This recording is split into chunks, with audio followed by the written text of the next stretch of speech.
The I Am Discourses by the Ascended Master Saint Germain. Volume 3 of the Saint Germain series. Discourse number 2. October 6, 1932.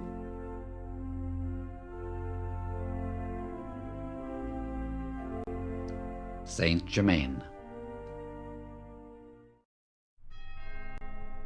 Invocation. Thou infinite all-pervading presence, thou mighty Master within each human form, we acknowledge and accept thy full presence manifest within these forms, and within the human form of every individual that God has sent forth.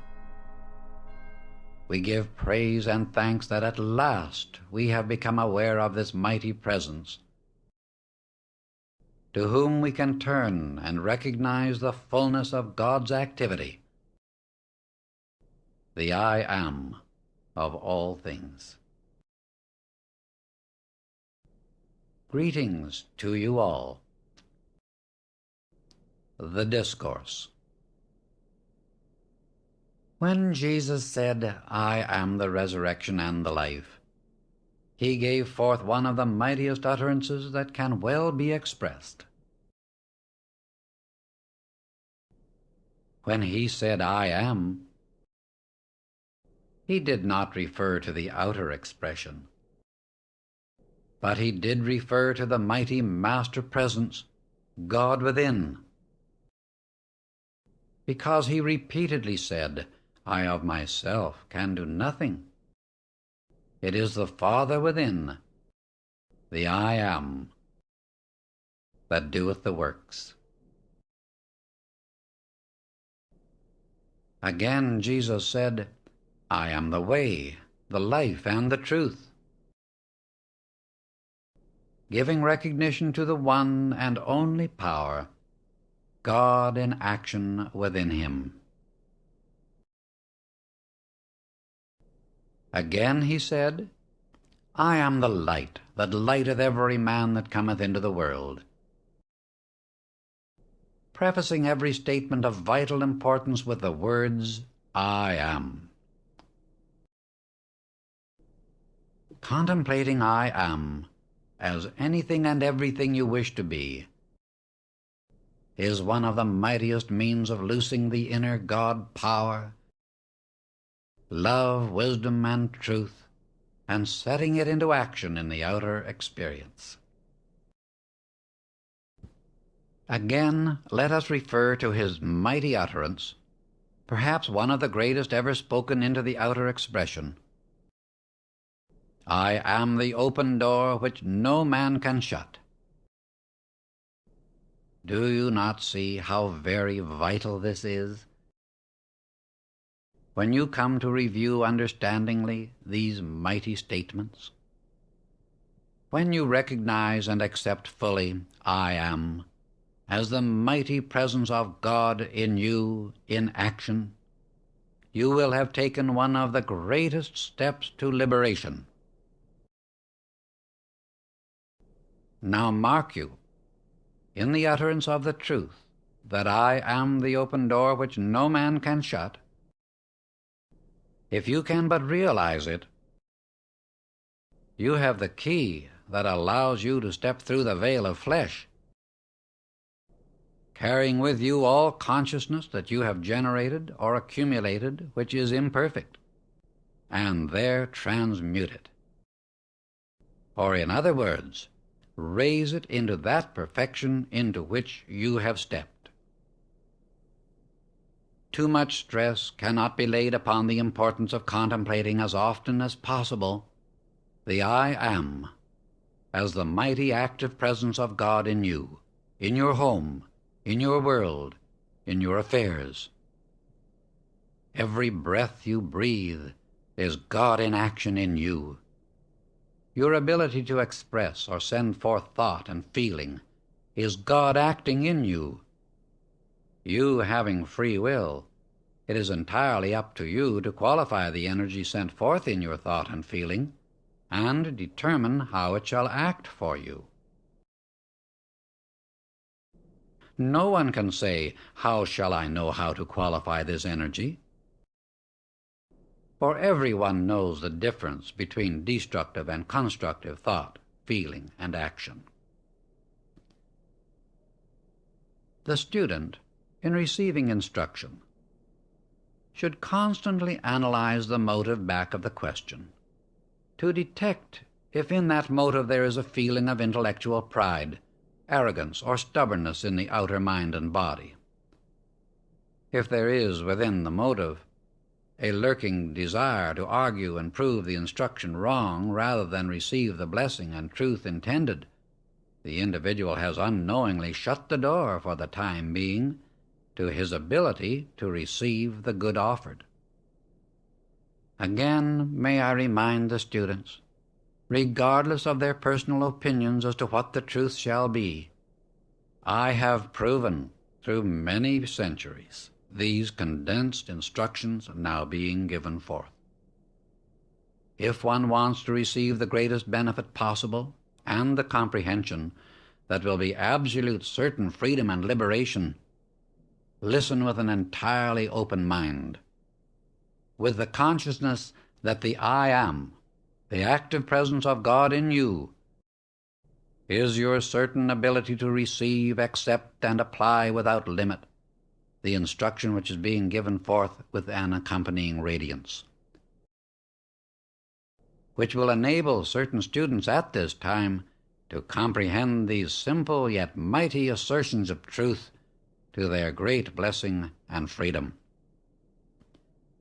The admonition has been before humanity through many centuries, "Ye cannot serve two masters." Why is this so? First, because there is only one intelligence, one presence, one power that can act, and that is the presence of God acting in you. When you turn to the outer manifestation and give all kinds of expressions and appearances power, you are attempting to serve a false, usurping master, because the outer expression can only find an appearance through the use of God's mighty energy. Your ability to lift your hand and the life flowing through the nervous system of your outer form is God in action in your body through your mind. Dear students, try to use this simple means as a reminder of God in action in you. When you start to go down the street, think for an instant, "This is God's intelligence and power by which I walk, and this is His intelligence by which I know where I am going." Thus you will see that it is no longer possible to go on without understanding that every move you make is God in action. Every thought in your mind is God's energy, which enables you to think.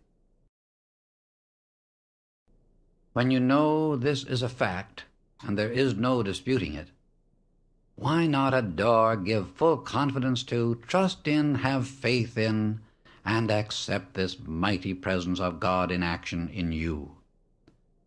Instead of looking to the outer expression, which is clothed, qualified, and colored by the outer or human concept of things, regardless of the one mighty presence which enables the outer to express. All outer form and its attendant expression is but the experience, life, by which each individual may learn through his own experiences the true source of his being, and come again into the fullness of perfection through this self-conscious knowing thus attained. The outer experience of life is but a constant, changing, passing picture that the outer mind has created in its pretense, imagination, of being the real actor. Thus is the attention so constantly fixed upon the outer, which alone contains imperfection, that the children of God have forgotten their own divinity and must come back to it again. God is the giver, the receiver, and the gift, and is the sole owner of all the intelligence, substance, energy, and opulence there is in the universe. If the children of God would learn to give for the joy of giving, whether it be love, money, service, or whatever it may be, they would open the door to such vast opulence that it would be impossible to want for a single thing in the outer expression. The unfortunate thing in humanity, which has caused such rampant selfishness and unprecedented condemnation of each other, is the idea of claiming ownership to these wonderful blessings of God. For there is but one love acting, one intelligence, power, and substance, and that is God in every individual. The warning that should be placed before every student and individual is to guard against the desire of the outer self to claim power of its own. If in every act of the personality God were given full credit, transformations unbelievable could not help taking place in the one thus giving full credit and power where it belongs.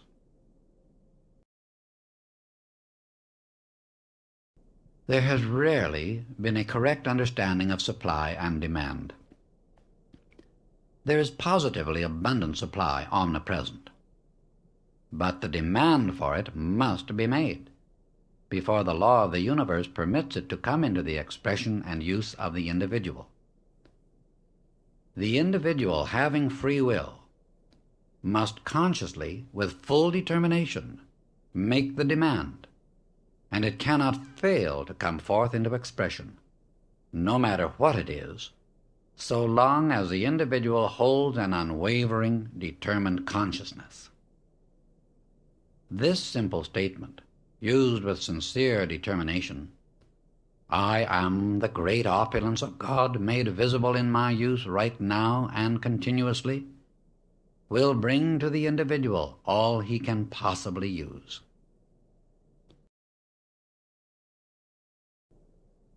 The limiting element so many students seem to be aware of is that they start out declaring the truth, for instance, as in the above statement.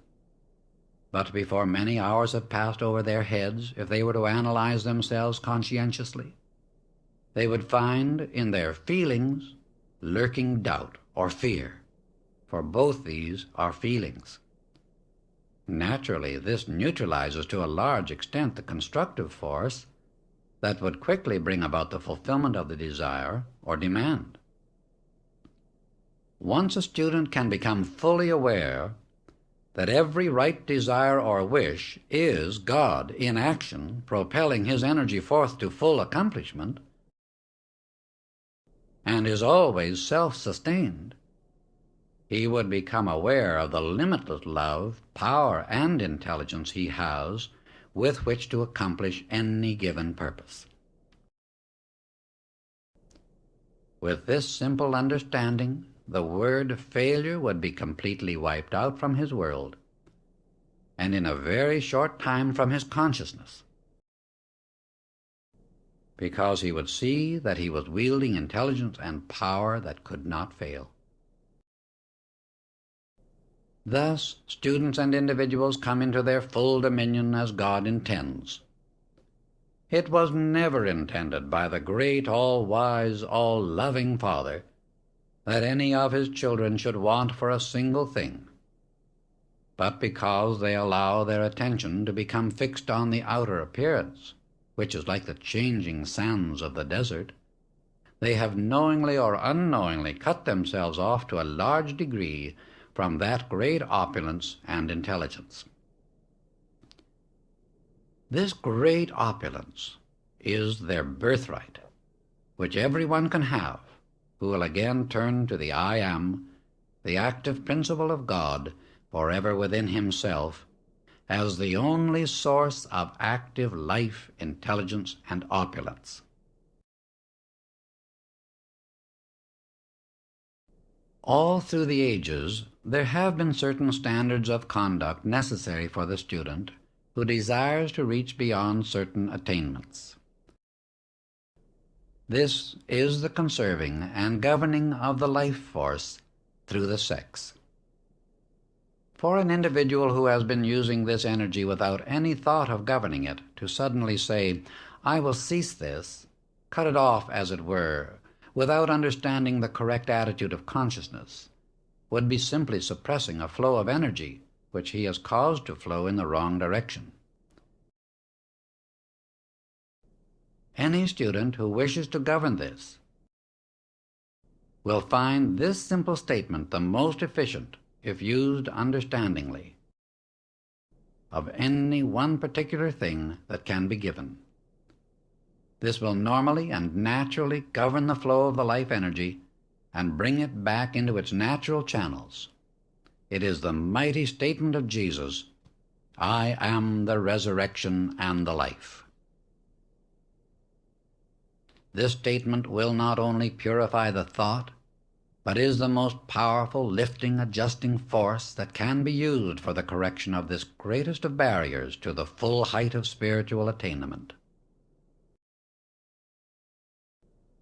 Anyone who begins to feel the inner impulse to correct this condition, and will use this statement earnestly and continuously, will raise this marvelous current of energy to the highest center in the brain, as was originally intended. He will find his mind flooded with the most marvelous ideas, with the abundant sustaining power and ability coming into expression and use for the blessing of all mankind.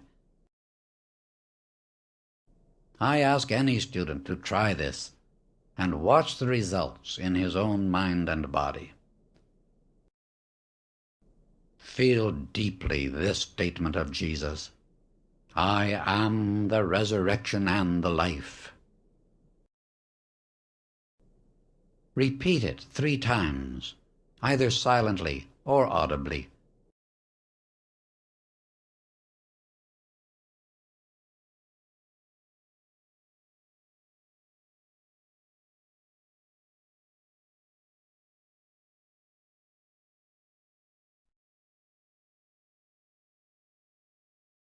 And notice the lifting of consciousness which you will experience. There may be some who will need to try this several times in order to feel the amazing uplift that others will experience at the first trial.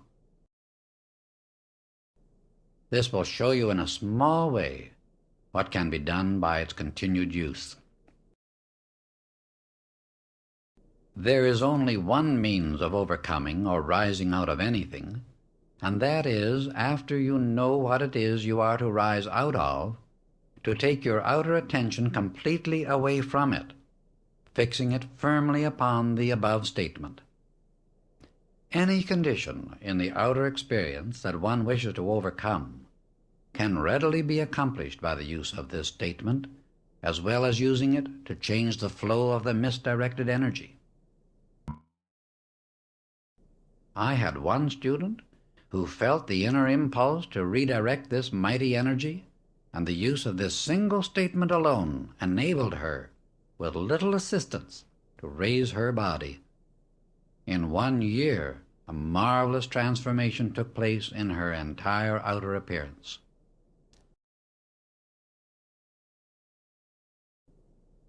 It seems incredible that in the recorded statements accredited to Jesus, which were only a part of what he really gave forth, that so few of humanity would receive the mighty import of those wonderful words of wisdom. At no time in the history of the world have so many mighty statements been given as he taught.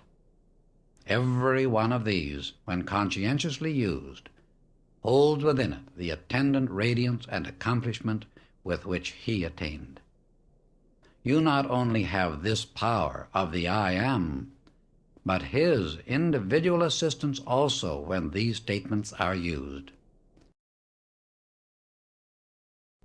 One should often contemplate the true meaning of these mighty statements of Jesus. when once you understand that your thought, feeling, and expression of I am sets the mighty God power in you into action without any limit, then you receive that upon which the desire is fixed. It should be no trouble for the student to see and understand that the outer appearance is but man's distorted creation. By claiming the outer as a source of power, when a moment's contemplation will cause him to realize that there is but one love, intelligence, and power which can act, and that is God. The human or outer defects or discrepancies have nothing to do with the omnipresent perfection of God. For anything imperfect is the creation of the outer concept of mankind. If man will turn to the mighty I am within, knowing that God is all perfection, and that all outer appearance is but man's creation through the misuse of the God power, he will see at once that if he sincerely contemplates and accepts the perfection of God, he will cause to come into manifestation in his life and experience this same mighty perfection. There is no possible means of bringing this perfection into your mind, body, and outer experience except by knowing and accepting the mighty active presence of God in you. Such full recognition will cause this inner power to propel this perfection of God into your outer visible experience. Say to students, I am putting forth as a messenger of this truth statements of truth which will positively produce results if unwaveringly held to and used. Students think things do not work because they do a thing today and forget it all next week. The desire for light and truth is the presence of God in the desire, propelling itself forth into action. For illumination, use the statement, I am the full comprehension and illumination of this thing I want to know and understand.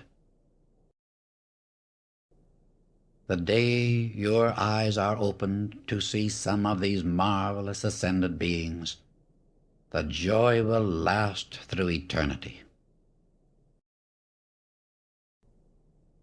If one does not take the attitude that I have the ability to do this, he never in the world can accomplish the thing he wishes to do. The moment you express, I am the resurrection and the life, in thought and feeling, it immediately turns all the energy of your being to the center in the brain.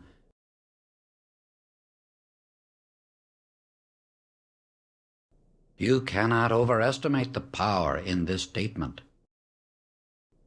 There is no limit to what you can do with it. It was the statement that Jesus used most in his most difficult trials.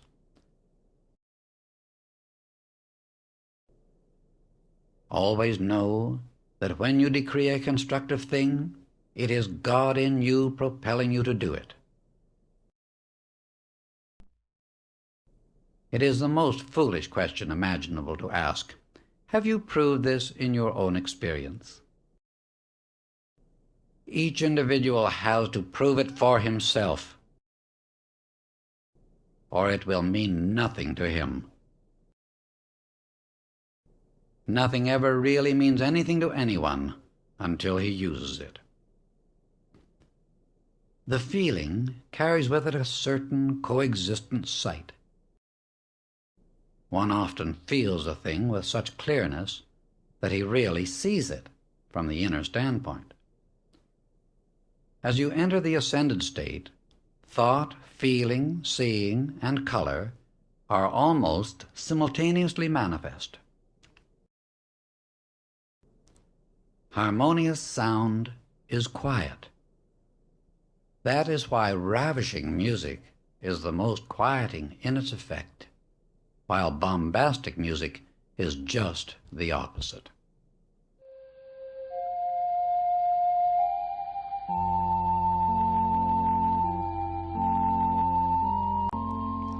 Benediction.